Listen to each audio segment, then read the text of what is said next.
biggest factor, I'd say, with this Flame season. Just not consistent. Conroy, it's time to cook. Get in the kitchen. It's time to start making some food. Not just that he hits in his physical and has the name for that now, but he has a bit of a scoring touch. Mackenzie Weegar is the best defenseman Calgary's had in a hot minute.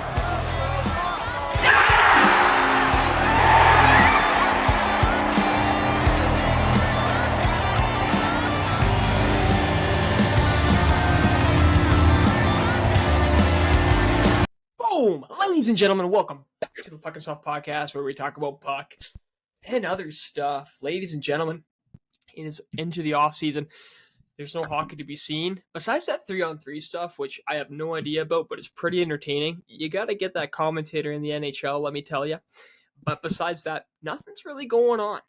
No. B-Dog, I'm sure you're feeling the same way. How you feeling on this? It is tomorrow at 12:29 a.m. Are you tired?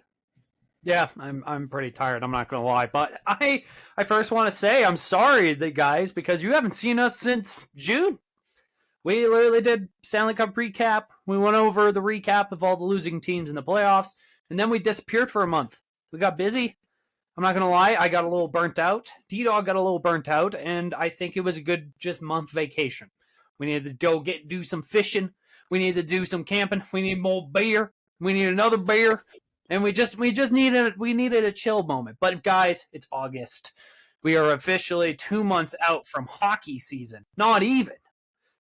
I miss hockey. I really do miss hockey. But guys, we're back. Yeah. We're off-season talk. And guess what? This is going to be a short one because we're talking about this team, and they didn't do much since the draft. Like when I mean they didn't do much, they literally did like almost F all. Like it was bad, dude. I don't know how long this is going to be, but I'm doing good on this side. I'm B-Dog. If you did forget me, right here is T-Dog. So hopefully you didn't forget us. And today, welcome back to Flames Talk Offseason. Yeah, we haven't done one in a couple months. What's changed with this team? Oh. Not much. I think you have to start with the draft before anything because in sequence order, that's what happened. I guess we might as well talk. Our first pick in our first round that we did pick was a player named Cole Reschny. I don't got the stats up, bro. I am absolutely. Dude, what's going on with me? You're rusty. I am rusted, dog. Am I cooked? Maybe. Am I cooked? I do have some stats if you want. Let's go back to hockey DB here. By Reschny. Besides him looking really sad in his photo. Is it with him in the Flames jersey sad or? Yeah, not too happy. Okay, so Reschny, actually, you know what? From seeing Twitter and stuff, and people kind of around like the organization, like people like this pick, and I can see why here. You're looking at him from last season with the Royals and the WHL, 62 games played, almost a 30-goal scorer with 26 goals, 66 assists for 92 points, a plus 42. That's a good sign. So very offensive-minded here. A standard 5'11", 180, and he's a Saskatchewan boy. That's always good. Don Cherry is happy about that he's a Sask boy, you know. Year prior, 61 games, 59 points with a plus 3. So I think the skill there, what I kind of see with who we're picking, it's similar to, I want to say, Dallas. How Dallas has some older guys kind of in the lineup, but you're filling it in with prospect pools and plugging into who can make the team or who can fill that roster spot in. And we're seeing that, right?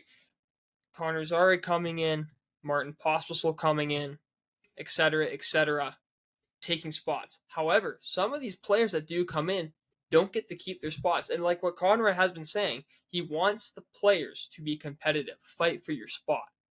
And I think because of this work ethic, you're seeing that reflect on the players and on the team as well. And that's probably a big reason as to why the Flames are even in the position they get, where they're close to the playoffs, but don't make it. Because let's be honest, this team alone with skill, it lacks. It lacks it a lot. But the players that you are kind of getting from the draft and from all trades and all of that, you know, they have positions and roles that they play, and they try and do them well. So I think that's kind of why you pick a guy like Cole Reschny. No, 100%. I think the Flames really went into this draft with what a lot of us Flames fans really wanted, and it was some center prospects. I'm not going to lie, Luke Misa looks promising in the depth chart for sure, and he's probably got maybe a year or two to play in the AHL before he really does make the potential of making the starting lineup for the Calgary Flames. But Reschny, though, looks promising. I think Reschny looks promising. They kind of have him as he kind of has a playmaker, puck handle, two-way forward kind of play. Actually, Elite Prospects wrote a description on the player, and I'll actually read it off to you of what they said.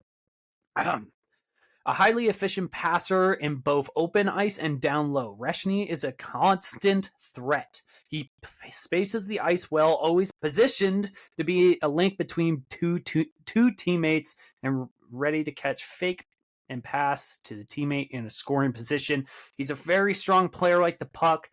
And like you said with his stats, pretty impressive player, almost 30 goals on the season. Can't really complain about it. It's a solid center pick. He's not as big. And like I even mentioned to you just before we were recording that I kind of wish the Flames traded up because there was some tall centers in this draft, higher skilled centers in this draft, like Roger McQueen with his 6'5" height. Sadly enough, he went to California. Now he's meeting Lightning McQueen, and now he's wearing his number, and that kind of hurts. But you know what? I get it. That's instant sponsorship right there from Disney. Good for you, buddy. And then there was a guy talking about high-skilled guys who went kind of down in the draft, like James Higgins. He gets drafted by Boston, and that hurts because I would have loved it. The Flames traded up for a player like that too, but we didn't get that, and it hurt. But it also made sense for Boston because he came from Boston College, and I thought that was cool. There was a hope for trading up, but it didn't happen, sadly enough. But Cole Reschny looks promising, and you can't complain with that kind of pick.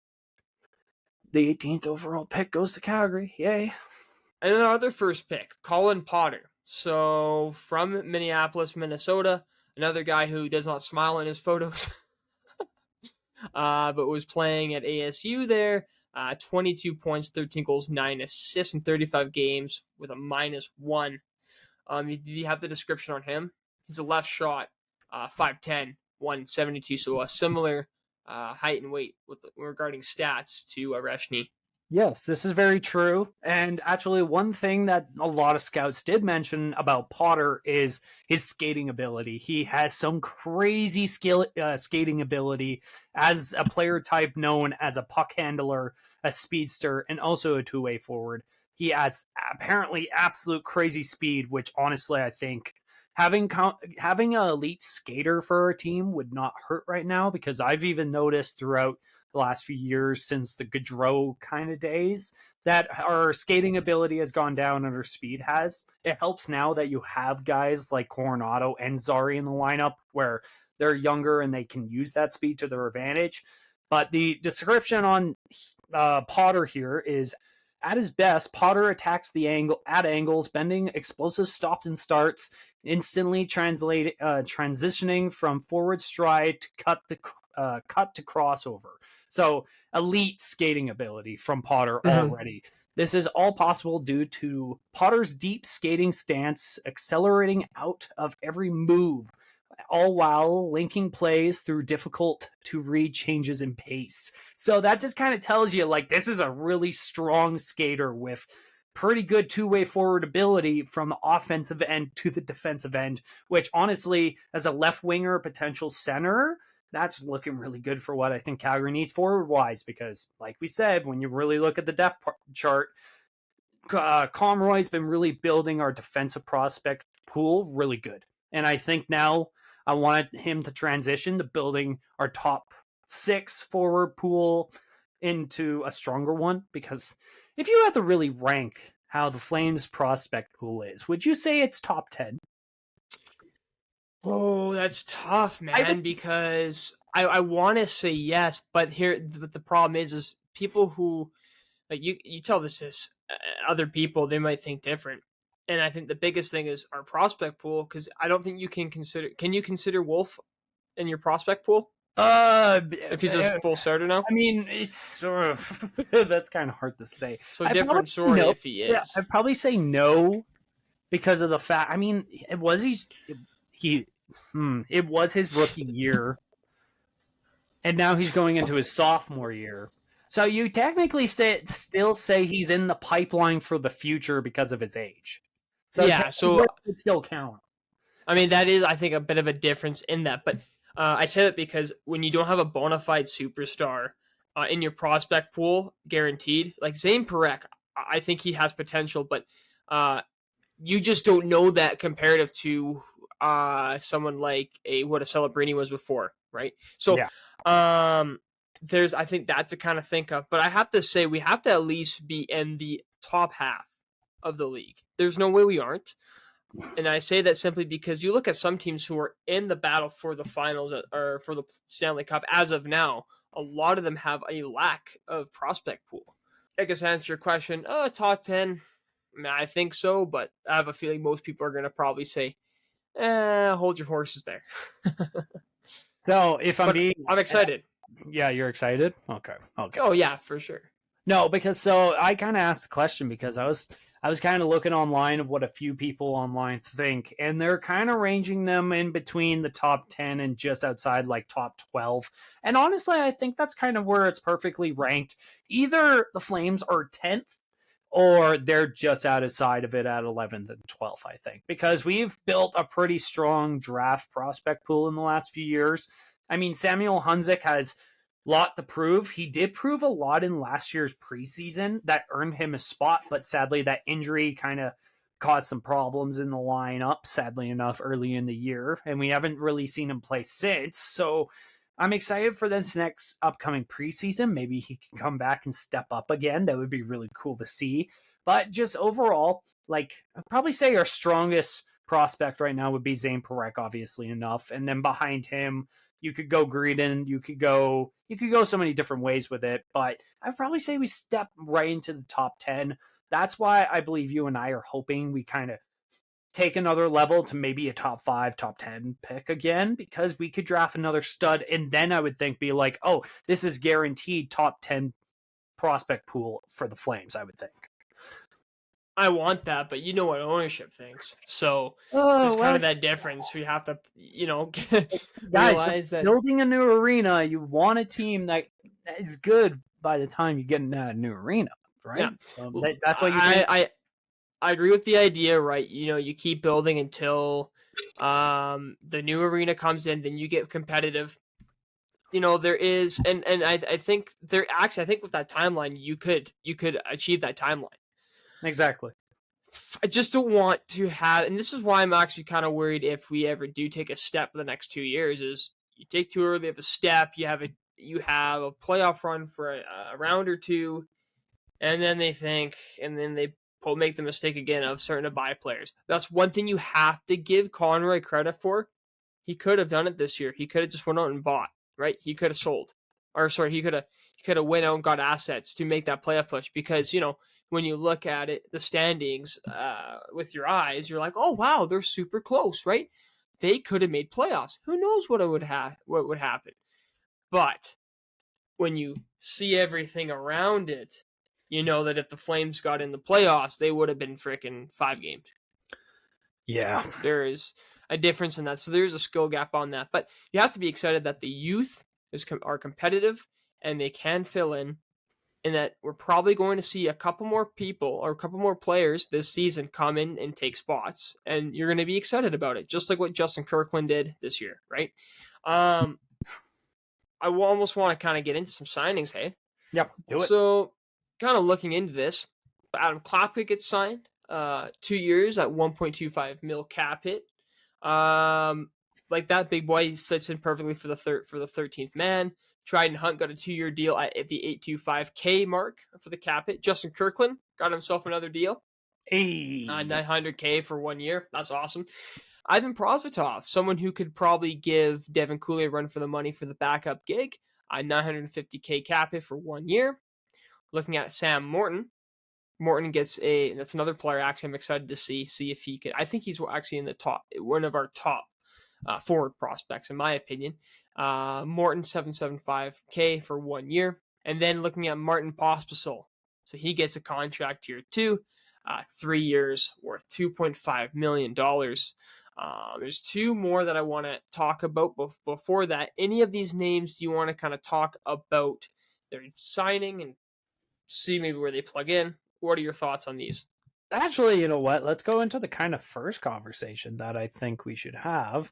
And it's about our goalie battle for backup. Who do you think the Flames, because obviously we got to go through training camp, we got to go through all this preseason, obviously, but who do you think becomes the true starter for Wolf beginning the season? We got Ivan, who was just a free agent signing this year, or Devin Cooley, who we've been keeping in the AHL as our starter and has performed pretty decent down there. What do you think?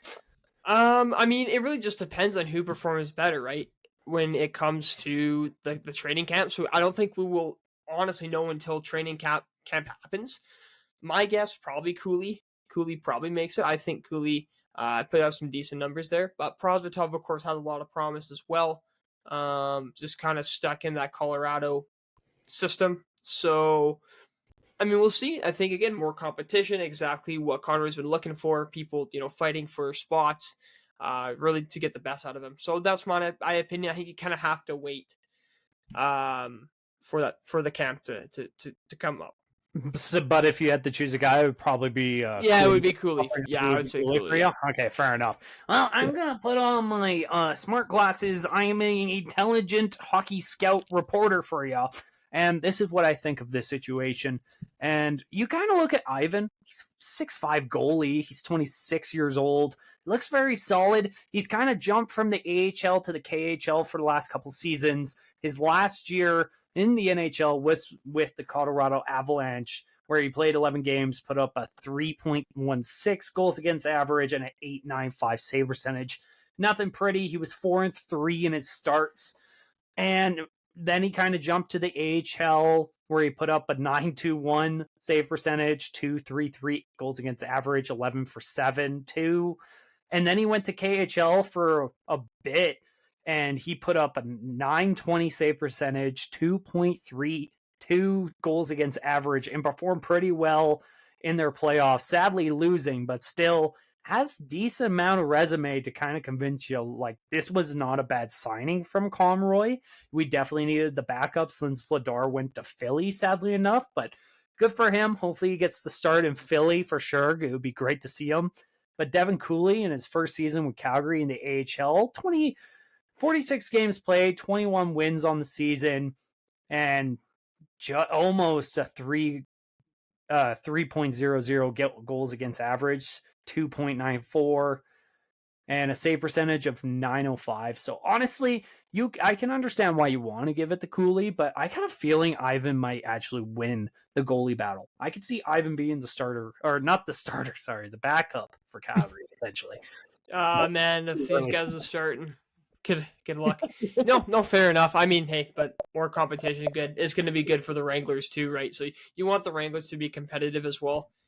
Keeps the hope up for the prospects too, right? Helps them develop. So that's not too bad. Yeah, I mean, those signings too, like I guess kind of looking at them, I think most of them are pretty much what you'd expect, right? A lot of them are prove me deals. Oh, the Pospisil one is a prove it deal for sure. Oh boy, take a bit of a step back this year, but Pospisil really does have that potential still, and so I do want to see what he can do.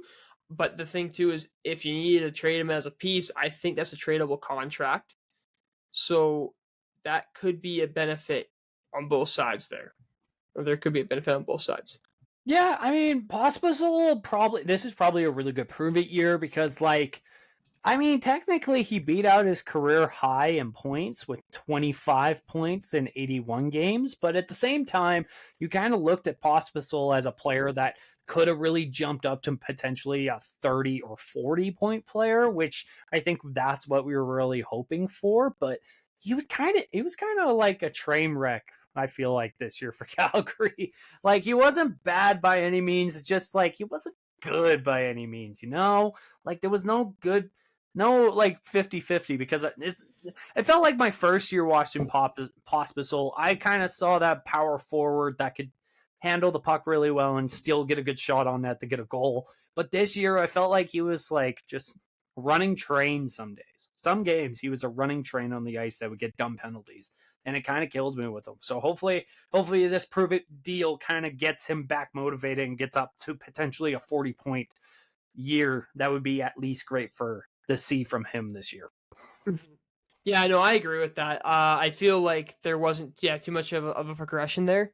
And yeah, I think because there was a bit of a slump, he put himself into a position where he felt he could only, play the physical game, and that got him in a lot of trouble. I remember watching a couple of games for sure, right, where he got a stupid penalty and they score on it, and next thing you know, you lose the game because of one goal and stuff like that, right? So but the thing with Pospisil is he definitely has the potential to come right back. And if you get the 23-24 season, Martin Pospisil, looks like a pretty good deal. So I'm actually pretty excited about that. So let's talk about Morgan Frost first, and then we can talk about the other one after. But Morgan Frost, okay. So I heard some people saying this money should be going to Connor Zary. But let's look at the things here, right? So Morgan Frost, right, a center. Mind you, a centerman. We need centerman. So 26 years of age, right? 2 years, 4.375 for the 2 years. So he will be a UFA after the term, but the thing is you have him for 2 years with that cap, with a rising cap. I like that. I think Morgan Frost, had decent center numbers. I feel like he was a little bit snake bitten. Him and Farabee were definitely a little snake bitten this year. So a full season under Huska, I do wonder if there will be some progression there on the offensive numbers. And if there is, it looks like a really good signing. But let's be honest here. That money for a second or third line center, that's pretty good. I mean, you can take that both ways, right? Oh, are you guys not deep enough? Or two, wow, great deal. Like, you're paying your second or third line center that much money for his sort of resume. Awesome. No, I think solid deal overall. Again, I think the guys who are hating on this contract don't realize the potential that Frost kind of gives us right now because he's a center. Thank you. We need centerman. Thank you. Thank you. Look, if Backlund's going to be a third line center in the next 2 years, he's getting man. It's just unk status, bro. It's getting bad, bro. We're going into hard times right now, and we know it. Oh god. No, but you're right. If Backlund's going to be a third line center, we definitely need a second line center, and Morgan Frost fits that bill pretty well, I would say. Again, don't hate on Frosty right now, my guys. He's a center we need. Trust me, we're not going to rely on Kadri and Backlund that much. Trust me, we don't. I mean, $4 million for 2 years, can't complain. Really can't complain. And trust me, I'm really hoping Zari gets his money. Okay, second signing. Kevin Ball. So Kevin Ball here got a nice contract, actually. Good, and he deserves it. So he signed this at the age of 25, so he'll be 31 by the time it expires. 6-year deal worth $32.1 million, meaning he gets paid $5.35 a season. Kind of taking a look at Ball himself, right? This sort of defenseman. This money, this is probably your number one left side defenseman for that money. So that's pretty decent. Oh boy. But to play the advocate again from the Frost conversation, is it a steal that your first guy's getting paid that much, or is it because you lack depth? Right? Yes. A signing like this is probably happening for two reasons, or a couple of reasons, sorry, or more than one, or more than two. Sorry. Reason number one, cap is going up. So if you think about the cap, it seems like people are getting signed for about $1.5 million on average, in my opinion, more than what they would have been. So if you put that in perspective, he's almost at 5.5 a season. Then he would have been paid $4 million before the cap.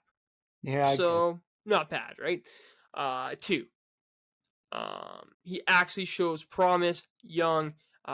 He has the defensive abilities, a little bit of puck moving skill there too, and on the left side, important. And 3, if Rasmus Anderson's gone, he has to fill in a slot a little more. He'll probably have to eat some more minutes too. They say, and it depends, right? It's supposed to be him and Anderson, but let's be real here. Anderson's probably going to be gone, so Mackenzie Weegar probably takes that spot. Yeah. And then, what do you think on depth? So, look, these looking pretty trash, but I don't think it's that. I do not think it's actually that bad of a signing. I think the money is actually probably what the market is. And so the reality is, I think we're going to be thankful for it down the road, but it looks bad now because you're thinking, oh, we need people in the system, right?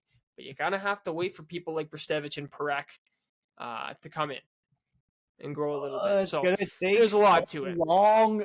God.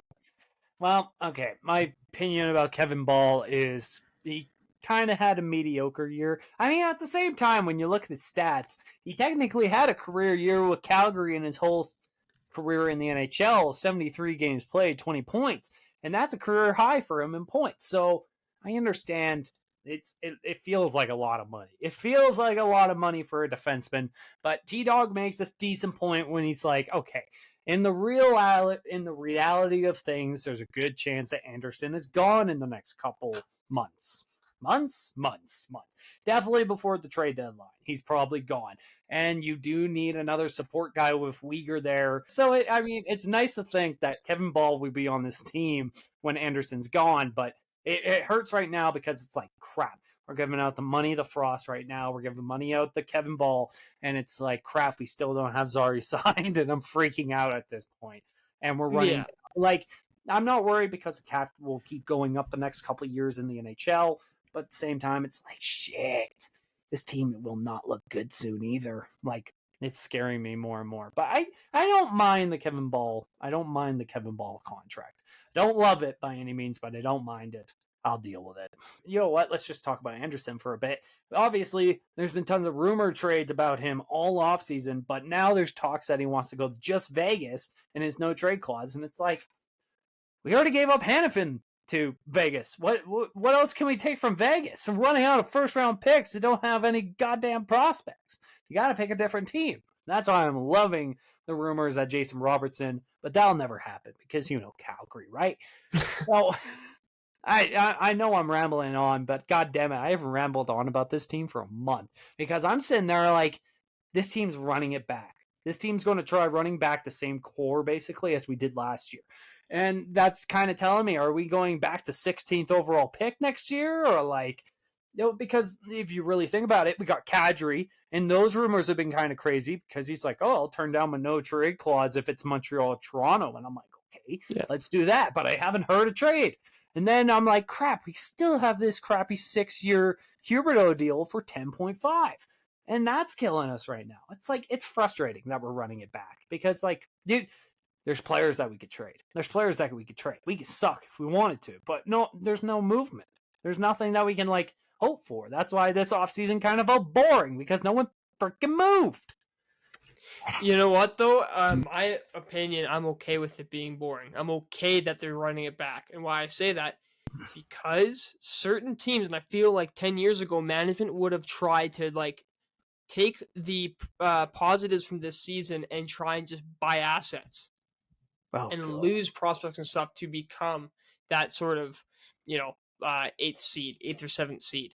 So I'm okay with this because it means that at least the plan of Conroy is still being worked on, right? With who they're drafting and what they get in return when they do trade.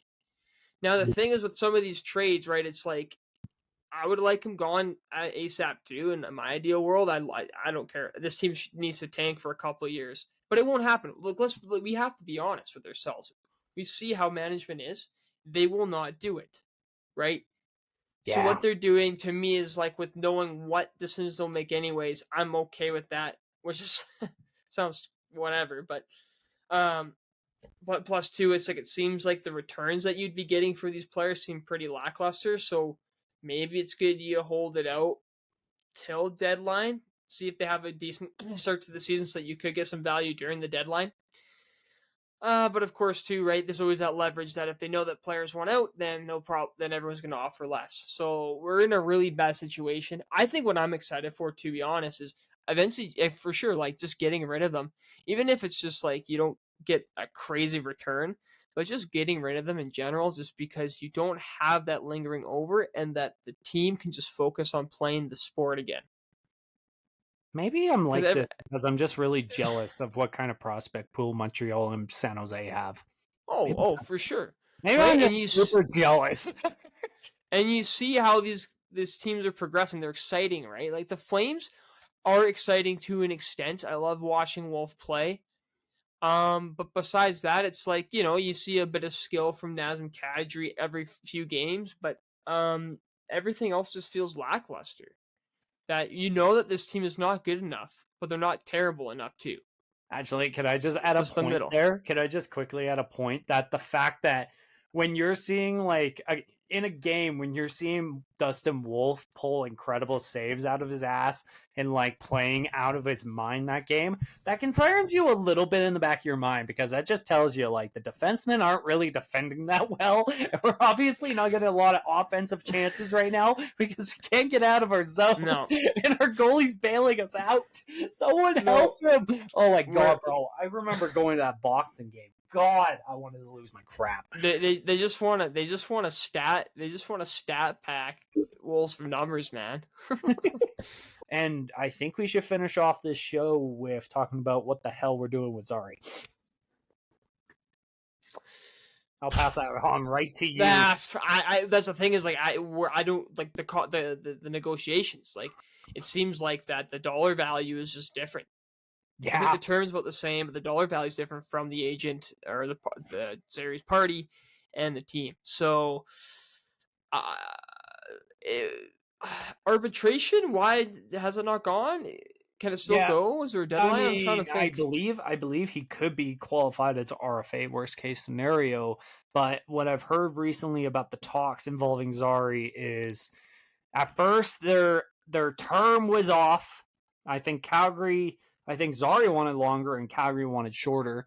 And then they finally got term right, and now it's a little bit about money.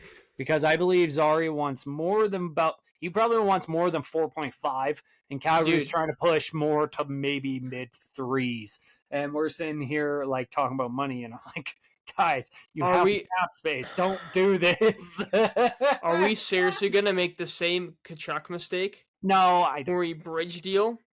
I really hope not. If we're talking about term here, if you bridge deal this guy, well, okay, no, I get why you're frustrated about bridge deal in this right now, but at the same time, Zari kind of did have a bit of a down year. He had an injury year, but he kind of had a down year. If he comes out this year and puts up 60 but my whole point, then we're fucked. The money Pospisil got for having a down season. True. So Zari should be getting right. That's kind of what I'm saying. It's to me, it's a little okay, what do you mean? I see what you're trying to say for leverage when negotiating, but it doesn't show looking at other players you've signed. That's why it's a little confusing to me, right? Honestly, this whole idea of what they want to be conservative with term or money when it comes to a player and his performance. But it's I don't know. You gave money to some players who everything we said we agree positive wise, but why can't we put that into Zari too? Because Zari is someone else who could have a better season and really prove to himself that he can solidify himself. Usually where he plays. Yeah, and one of our either a 1-2 or right wing right now, right? Yeah. I mean, Sharon Govich, with how he played, I think he's going to stick on the third line for a while, unless he doesn't have a slump again. I mean, the only reason I can really see, dude, this is really hard to say because, in 2023, 2024, Zari played 63 games and put up 34 points with a plus-minus of 12. Oh, excuse me. And this year, he had the injury, so he only played 54 games and was still able to put up 27 points, which isn't bad, but it is in terms of a little bit of a slump, but again, it's an injury. You can't really be too harsh on the guy. And he hasn't broken 40 points, and he had 58 points in his AHL year. And I don't know, man. That's a really hard thing to kind of measure right now with him, because I can understand if Calgary wants to put 3 point go mid 3 mil area for Zari and go like a 3 for 3 or a 3.5 for 3 years, but at the same time, imagine if Zari puts up like a 60-point season next year, and then we're sitting there like, crap, we should have signed him maybe more, like, for longer. Because like he's also probably sitting there looking what Coronado got, right? 6.5 for 6 years, and he's like, well, I've been here. I know I'm just as good as Coronado, with maybe just as good as Coronado. Would you say? I'd probably say Coronado's got the shot on him, but when you put their plays together, you can maybe give it to Zari. I think when you have the eye test, Zari looks really good, but when you look at actual production wise and results, Coronado has the results compared to Zari. True. Okay. So right, like 47. This guy almost scored 30. He was 6 away from 30. 47 points, +6. I'd probably say the most amount of money. I mean, I wouldn't be mad if they give Zari 5 for 3. I'm not gonna lie, I would not be mad if we gave Zari 5 for 3. And to be fair, Zari was a -7, so yeah. To be fair, playing with injury, they're definitely. There was You're a little bit where, slower. You're a little bit more cautious. So there was a time frame where I definitely didn't look at himself. I think it's gonna get done. I think it'll get done before camp. It might be just one of those things that comes on a random day. Yeah, but it's whatever.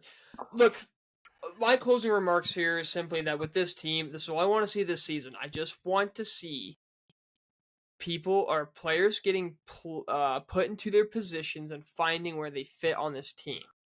Have that happen, and then from there, see what you're missing in the hole that you need to fill in the next 2 seasons, right?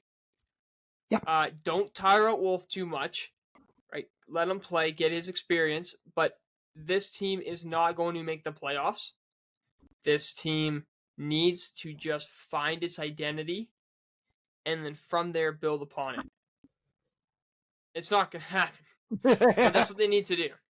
I'm sure we're going to be in the playoff race till about March and then have a bad streak or something. So yeah, we'll see. But that's what I want from this team. Simple. We need to see a little bit of growth. We need to see some substance, some sustainability, and some growth. That's what you need to have. Because if you don't have that, I don't want this team can get lost. Like, you feel good right now, but a couple more seasons of just the same results of almost making playoffs and nothing, you have to then go back to the drawing board and ask yourself, what are you doing? What is the goal of what's your direction? Because we all know what the direction should be, but are they going to take it? Are they going to be humble enough to say, okay, yeah, let's do a full rebuild, retool? My final words for this Flames talk is maybe I wouldn't mind one more move happening this offseason, and if it's signing Zari, that is the best move you can make. Honestly, I don't know really the direction of this team. I'm excited for hockey to start up. I'm excited for me to watch this team as I get angry at the TV and my girlfriend looks at me kind of concernedly. And, just casual. Just casually, like, just losing my shit at the TV. And she's like, welcome back to October, eh? Okay. No, but honestly, last words, Flames talk. Sign Zari, figure out what direction you want to take. Because honestly, I would love for you to tank. If there's a 2 draft classes to tank, this is the time to do it. That's what a fan wants. That's what I want, especially before this new arena. And yeah, I hear the underground work's finally done and we're building up. So I'm excited for Scotia Place. I'm excited for the big barn. And that has been Flames Talk offseason so far. If you enjoyed, leave a like, comment, and subscribe. And actually, speaking of subscribing, I would love if you subscribe to this channel on YouTube or the TikTok and Instagram. We're going pretty well. We are officially back about talking about hockey and the Flames again, and we're so close to hockey time. And T-Dog, wrap this up. That's all, like B-Dog said. If you did like this, like the video, comment down below. Comment question of the day: what do you think about the signings they have done so far? Do you want Zari, or how do you feel about the Zari saga right now? What do you want his contract to be? And what moves would you like them to make before training camp? Boys, I mean, hey, it's still summer. Get your sunshine in, man. Just enjoy life, because before you know it, it will be October, and then boom, hockey season. But hey, Offseason never hurts to talk about it, and it's a lot of fun just predicting and seeing how wrong you're going to be, because they always just give you a Nuno reverse card. Dude, watch this, bro. We're going to either post this or record this, and Zara's going to get signed. It'll happen. All right, guys. We'll see you in the next one. 53 or 59, 55. All righty. See you boys in the next one. Talk soon. Peace. Peace.